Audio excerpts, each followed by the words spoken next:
ಮಂಗಳೂರಿನ ಕಂಕನಾಡಿ ಬಳಿ ರಸ್ತೆಯಲ್ಲಿ ನಮಾಜ್ ಮಾಡಿದ ಪ್ರಕರಣಕ್ಕೆ ಸಂಬಂಧಿಸಿದಂತೆ ವಿಶ್ವ ಹಿಂದೂ ಪರಿಷತ್ ಆಕ್ಷೇಪ ವ್ಯಕ್ತಪಡಿಸಿದ್ದು ಹನುಮಾನ್ ಚಾಲಿಸಾ ಪಠಣ ಮಾಡುವ ಎಚ್ಚರಿಕೆಯನ್ನು ನೀಡಿದೆ.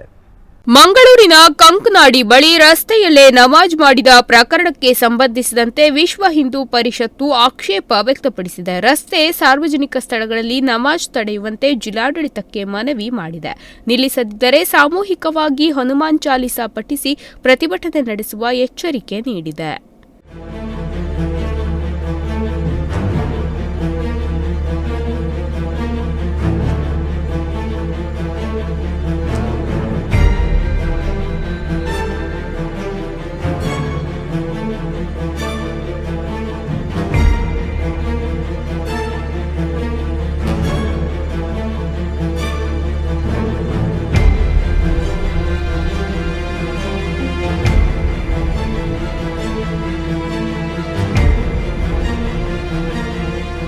ಶುಕ್ರವಾರ ಮಂಗಳೂರಿನ ಕಂಕನಾಡಿಯಲ್ಲಿ ಮಸೀದಿ ಮುಂಭಾಗ ಇರುವ ರಸ್ತೆಯಲ್ಲೇ ನಮಾಜ್ ಮಾಡಲಾಗಿತ್ತು.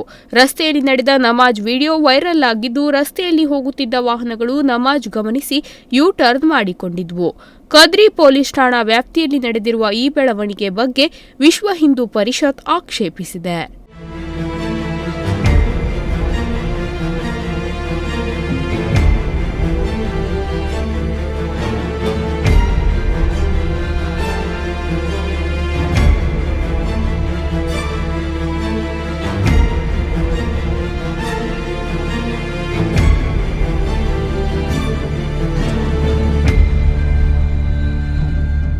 ಕೆಲವು ಕಡೆ ರಸ್ತೆ ಮತ್ತು ಸಾರ್ವಜನಿಕ ಜಾಗದಲ್ಲಿ ನಮಾಜ್ ಮಾಡುತ್ತಿರುವ ಘಟನೆಗಳು ನಡೆಯುತ್ತಿರುವುದು ಜಿಲ್ಲೆಯಲ್ಲಿ ಅಶಾಂತಿ ನಿರ್ಮಿಸಲು ಸಂಚು ರೂಪಿಸುತ್ತಿದ್ದಾರೆ. ತಕ್ಷಣ ಜಿಲ್ಲಾಡಳಿತ ಇವರ ವಿರುದ್ಧ ಕ್ರಮ ಕೈಗೊಳ್ಳಬೇಕೆಂದು ಆಗ್ರಹಿಸುತ್ತೇವೆ. ಮುಂದಿನ ದಿನಗಳಲ್ಲಿ ಈ ರೀತಿಯ ಘಟನೆ ಮರುಕಳಿಸಿದರೆ ಅದೇ ಸ್ಥಳದಲ್ಲಿ ಸಾಮೂಹಿಕ ಹನುಮಾನ್ ಚಾಲಿಸಾ ಪಠಣ ಮಾಡುವುದರ ಮೂಲಕ ತಡೆಯುತ್ತೇವೆ ಎಂಬ ಎಚ್ಚರಿಕೆ ಕೊಡುತ್ತೇವೆ ಎಂದು ವಿಶ್ವ ಹಿಂದೂ ಪರಿಷತ್ ಪ್ರಾಂತ ಸಹ ಕಾರ್ಯದರ್ಶಿ ಶರಣ್ ಪಂಪುವೆಲ್ ಪ್ರಕಟಣೆಯಲ್ಲಿ ತಿಳಿಸಿದ್ದಾರೆ. Nudisiri news desk Honnavar.